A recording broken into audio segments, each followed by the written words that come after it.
नमस्कार प्रेक्षकांनो, मालिकेच्या आजच्या भागामध्ये आपल्याला पाहायला मिळणार आहे ईश्वरी कशा पद्धतीने राकेशचा डाव उधळून लावत आहे. म्हणजे नक्की काय होतंय. राकेशला तर प्रॉपर्टी हवी आहे, तर इकडे ईश्वरीने प्रॉपर्टीचे पेपर जे बनवलेले असतात ते पेपरच जाळून टाकलेले आहेत. अर्णवला सही तर करूच दिली नाही, पण पेपर मात्र जाळून टाकलेले आहेत. आणि त्याचबरोबर इकडे तिने सांगितलेलं आहे की आता काहीही झालं तरीही राकेशचं सत्य जे आहे ते आता आपल्याला घरच्यांच्या समोर आणणं गरजेचं आहे. हे सगळं कशा पद्धतीने होणार आहे ते आपण आपल्या आजच्या या व्हिडिओमध्ये पाहणार आहोत. गुंडांच्या तावडीने कशा पद्धतीने ईश्वरी सोडवते हे सुद्धा आपण या व्हिडिओमध्ये पाहणार आहोत. त्यासाठी व्हिडिओ शेवटपर्यंत पहा. त्याचबरोबर चॅनलवरती नवीन असाल तर चॅनलला नक्की सबस्क्राईब करा. इकडे आपल्याला पाहायला मिळतं ते म्हणजे अर्णव आता म्हणत असतो की मला का बांधून ठेवलं इथं, तुम्ही सोडा मला. तेव्हा हे दोन गुंड असतात ते म्हणत असतात की तुला इथे बांधून ठेवायला सांगितलंय, आम्ही तुला काही त्रास देत नाही ना, शांत राहा, आम्हालाही शांत राहू दे, एकतर इतक्या दिवसानंतर एवढं शांत मिळालेलं आहे असं ते गुंड सांगू लागतात. तेव्हा मात्र अर्णव ओरडत असतो, आरडाओरडा करत असतो, मला सोडा मला सोडा असं अर्णवचं चाललेलं असतं. परंतु ते गुंड मात्र अर्णवला अजिबात ऐकत नसतात.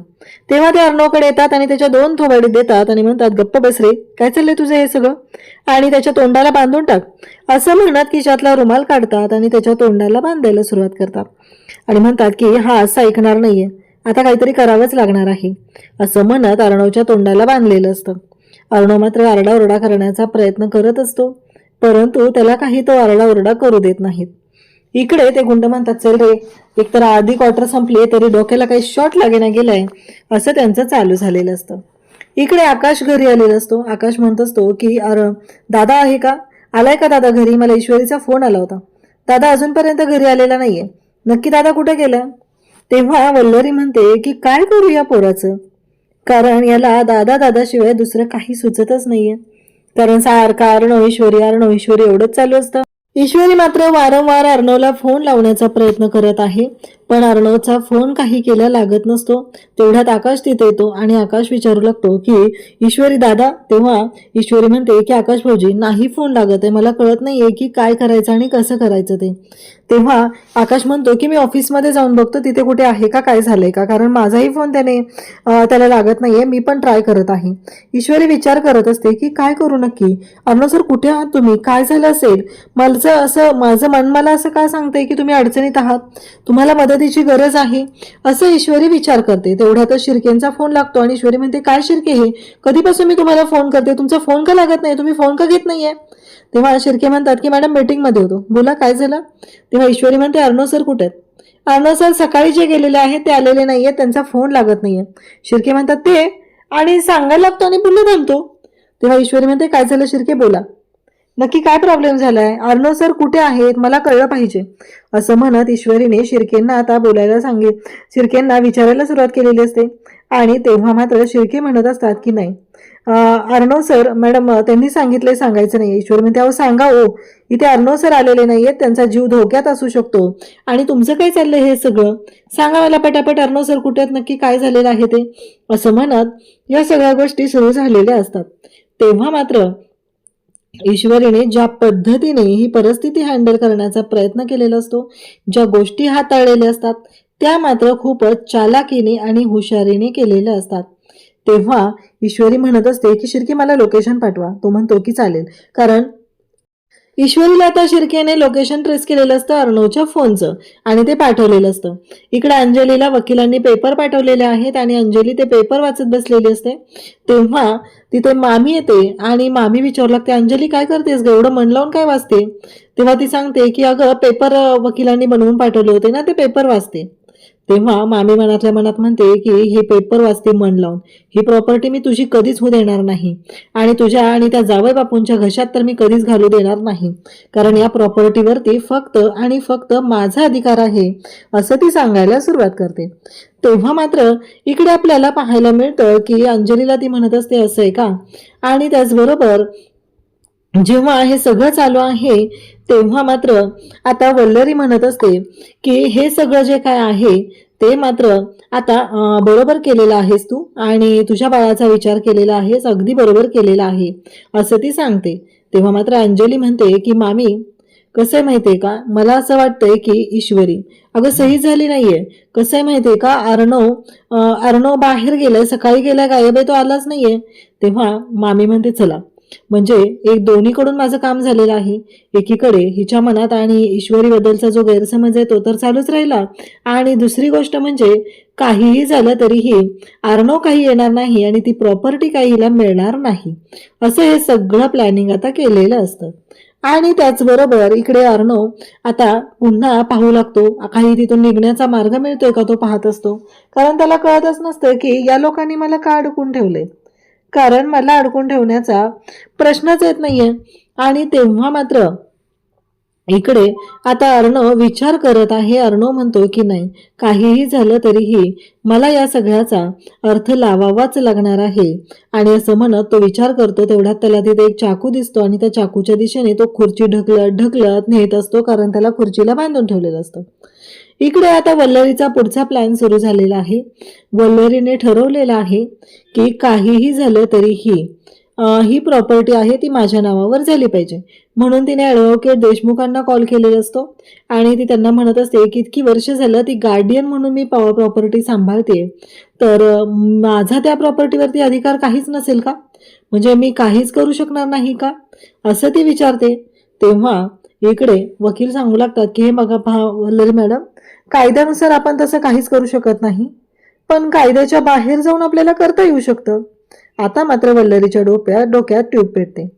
इकडे आता अर्णव पुन्हा सरकत सरकत आलेला असतो, अगदी चाकूच्या जवळ पोचलेला असतो, म्हणजे थोड्याच वेळात त्या चाकूने तो दोरी कापून तिथून पळूनही जाऊ शकतो. पण तेवढ्यात तो गुंड तिथून उठतो आणि अर्णवच्या जवळ येतो. पुन्हा अर्णवच्या दोन कानाखाली लगावतो आणि म्हणतो की गप्पा बसून राहा.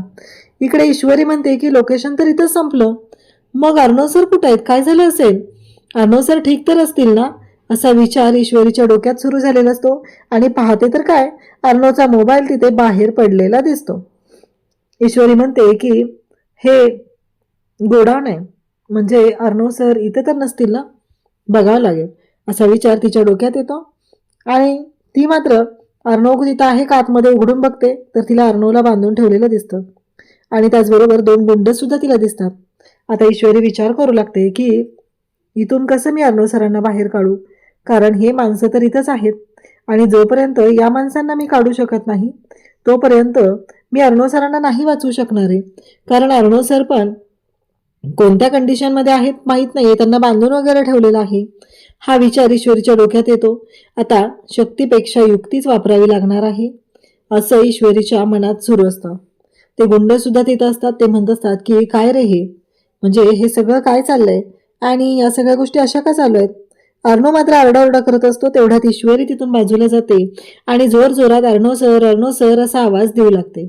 तेव्हा ते गुंड मात्र म्हणत असतात की इकडून आवाज येतोय रे, इकडून. आणि एक गुंड काय करतो, जाताना अर्णव ओरडत असतो म्हणून त्याच्या हातामध्ये गुंगीचं औषध असतं आणि तो रुमालावरती टाकतो आणि ते गुंगीचं औषध अर्णवच्या तोंडाला लावतो. म्हणजे जाता जाता तेवढ्यातच दुसरा म्हणतो चल रे चल लवकर, काय झालंय बघायला पाहिजे, कारण ह्या सगळ्या गोष्टी काहीतरी वेगळ्या घडतात असं वाटतंय, असं तो सांगू लागतो. तेव्हा मात्र इकडे या सगळ्या गोष्टी चालू झालेल्या असतात आणि अर्णवच्या तोंडाला त्याने आता रुमाल लावलाय, पण दुसरा ओरडत येतो चल लवकर, त्यामुळं तो रुमाल मात्र बाजूला पडतो. अर्णव मात्र तिथं त्याला हिसकाधसकी करतच असतो. तेवढ्यात ईश्वरी त्यांना दिसते, अर्णव सर म्हणून ओरडत असते. तेव्हा त्या गुंडांना कळतं की नक्कीच कोणतरी ह्याला वाचवायला आलेला आहे आणि ईश्वरी जी काय सुसाट धावत सुटते ती मात्र काही थांबत नाही. ते गुंड सुद्धा तिच्या मागे धावत जातात आणि तेव्हा मात्र ते गुंड धावत गेलेले आहेत आणि ईश्वरी पुढे पळते, गुंड मागे पळतायत. अशा पद्धतीने सगळं सुरू झालेलं असतं. आणि मग मात्र आता ईश्वरी पळत आहेत, गुंड तिच्या मागे आहेत आणि त्याच वेळी पाहायला मिळतं की ईश्वरी एका लांब ठिकाणी जाते आणि बाजूला वळते. अंधारामध्ये त्या गुंडांच्या काही लक्षात येत नाहीये की ही बाई कुठे गेली, नक्की काय झालं, अचानक कशी गायब झाली. असं सगळं घडत जरी असलं तरीही त्या गुंडांच्या मात्र लक्षात येत नाही की ईश्वरी लपून बसली. ईश्वरीला ते गुंड पुढे जातात आणि गुंड पुढे गेल्यानंतर मात्र आता ईश्वरी माघारी येते आणि अर्णव सर म्हणत अर्णवच्या तोंडाला बांधलेला रुमाल सोडते. परत त्याचबरोबर अर्णवच्या दोरीने बांधलेलं असतं ते सोडते आणि म्हणत असते की चला आता अर्णव सर चला इथून, असं म्हणत ईश्वरी आता अर्णवला घेऊन निघालेली आहे. म्हणजे अर्णवला त्या सगळ्यातून ती सोडवत असते. पण तेव्हा मात्र अर्णव बोलत असतो. अर्णव म्हणत असतो की काय गरज होती मी सिंदूर, अगं तू इथं काय कशाला आलीस, तुला कळतंय का? तेव्हा ईश्वरी म्हणत असते पण अर्णव सर हे सगळं काय झालं, तुम्ही इथे कसे आलात, हे सगळं काय घडतंय? तेव्हा तो म्हणत असतो की तुझ्यासाठी, मला आपलं नातं तुटू नाही द्यायचं, तुला निर्दोष सोडवायचंय आणि त्यासाठीच मी इथं आलेलो आहे असं सांगितलं जातं. आणि तेव्हा मात्र या सगळ्या गोष्टी घडत असतात आणि त्याच वेळी ईश्वरी समोर तो आता गुंगीत असतो आणि बोलत असतो की हो मी त्यासाठी आलोय, आपलं नातं मला तुटू द्यायचं नाहीये, मी सिंदूर तुम्हाला हवी आहे, तू मला सोडून कुठेही जायचं नाहीस असं अर्णव सांगू लागतो. आणि त्याच वेळी इकडे वल्लरीने त्या गुंडांना फोन केलेला असतो. अर्णव तिथं आहे का असं सगळं ती विचारते आणि वल्लरीने त्या गुंडांना फोन केलेला आहे अर्णवच्या बाबतीत विचारू लागते. आणि मग मात्र आता ते गुंड सांगतात की नाही आम्ही तिथं बांधून ठेवलंय त्याला, तो आहे तिथं, पण एक गोष्ट मात्र घडलेली आहे, ती म्हणजे एक बाई इथं आली होती आणि ती अर्णव सर अशी ओरडत होती. तर त्या बाईच्या मागे आम्ही धावत चाललेलो होतो आणि ती गायब झाली. तेव्हा ती म्हणते ती ईश्वरी आहे, तिला शोधा शोधा, पकडा तिला आधी. आणि मग मात्र आता ईश्वरीला शोधायला पकडायला हे सगळेजण निघालेले आहेत. तेव्हा तोपर्यंत अर्णवने एक काम केलेलं असतं आणि अर्णवला ईश्वरीने सोडवलेलं आहे आणि ईश्वरीला घेऊन ती निघालेली आहे. तेव्हा मात्र आता अर्णव ईश्वरी दोघंही निघालेले असतात आणि ईश्वरीने रिक्षा बोलवलेली आहे. अर्णव शुद्धीत नाहीये हे ईश्वरीच्या लक्षात येतं आणि मग मात्र ईश्वरी म्हणते की अर्णव सर, रिक्षावाले विचारतात काय झालंय नक्की. तेव्हा ईश्वरी सांगू लागते की ते ना नाही माहिती, पण पाणी आहे का तुमच्याकडे, पाणी द्या असं म्हटल्याबरोबर त्यांच्याकडून पाणी घेते. अर्णवच्या तोंडावर पाणी मारते, त्याला पाणी पाजण्याचा प्रयत्न करत असते, पण अर्णव काही केल्या पाणी पित नसतो. ईश्वरी म्हणत असते की काय झालं हे सगळं आणि हे असं का होतंय, काय करावं लागेल ह्या सगळ्याचा, हा विचार तिच्या डोक्यात सुरू झालेला असतो. आणि तेव्हा मात्र आता ईश्वरी म्हणत असते अर्णव सर जागे व्हा, पुन्हा त्याच्या तोंडावर पाणी मारते, त्याला जाग करते. आणि मग मात्र ती ईश्वरीला घेऊन निघालेली आहे, ईश्वरी अर्णवला घेऊन निघालेली आहे. अर्णव म्हणत असतो मी सिंदूर काय गरज होती, अर्णवची बड बड बड बड सुरू असते. ईश्वरी म्हणत असते की का नाही यायचं, तुम्ही माझ्यासाठी करू शकता, तुम्ही माझ्यासाठी केलं तर चालतं, पण मी तुमच्यासाठी केलं तर ते चालणार नाही, कारण तिथे मी तुम्हाला प्रॉब्लेममध्ये येईल याची काळजी वाटते, माझी काळजी वाटते, पण माझ्या काळजीपोटी तुम्ही केलं, मग तुम्हाला काय झालं तर माझं काय होईल याचा विचार केला का तुम्ही, असं म्हणत दोघंही आता बोलत असतात. इकडे वल्लरीला कळलेलं असतं की अर्णव आता गायब झालेला आहे. वल्लरीचा प्लॅन फ्लॉप झालेला असतो आणि वल्लरीला कळायचं बंद होतं. वल्लरी म्हणते की हे सगळं काय आहे, जेव्हापासून ही ईश्वरी आलेली आहे तेव्हापासून या सगळ्या गोष्टी अशाच पद्धतीने घडत आहेत. आणि मग मात्र इकडे ईश्वरी तिथं आलेली आहे आणि म्हणूनच माझा प्लॅन फ्लॉप झालाय. आणि तिला राग येतो आणि तिच्या हातात असलेला काचेचा ग्लास ती फेकून देते. त्यानंतर इकडे पाहायला मिळतं ते म्हणजे अर्णव आणि अंजली दोघंही आता समोरासमोर आलेत. मामाही तिथं असतो. मामा म्हणतो की काय झालं हे सगळं. अंजली आणि त्याचबरोबर अर्णव हे सगळं पाहत असतात. आणि मग मात्र इकडे अर्णव म्हणतो की काय झालं ताई. तेव्हा अंजली म्हणते की नक्की काय झालंय, आता अर्णव तू कुठं होता, चिंटू कुठं होता आणि हे सगळं काय झालंय. ईश्वरी म्हणते सांगून टाका. मग मात्र आता ईश्वरीने सांगितल्याबरोबर सगळ्यांना धक्का बसतो. अर्णव सांगू लागतो की सकाळी मला एक फोन आला आणि मला चुकीच्या पद्धतीने बोलवण्यात आलं आणि मला त्या लोकांनी बोलवलं आणि त्याचबरोबर हे सगळं जे काय आहे ना हे अशा पद्धतीने झालेलं आहे. त्या लोकांनी बोलवलं, त्यांच्या मागे मी निघालेलो होतो आणि तिथे मला त्यांनी बांधून ठेवलं. अंजली म्हणते चिंटू तुला कळतंय का हे सगळं कशामुळे झालंय, या सगळ्या गोष्टीला कोण जबाबदार आहे तुझ्या लक्षात येते का. असं म्हणत अंजली आता बोलत असते हे सगळं ईश्वरीने केलंय. अर्णव म्हणत असतो बाद झालं ताई, तुला सांगितलंय ना मी प्रॉपर्टी पेपर तयार ठेव, उद्या सह्या करूया त्याच्यावरती, असं सांगितलं जातं. इकडे वल्लरीला मात्र राग आलेला असतो. तिने ग्लास फेकलेला असतो. मामा तिथे येतो आणि म्हणतो काय झालं. ती म्हणते की हातातून ग्लास निसटला.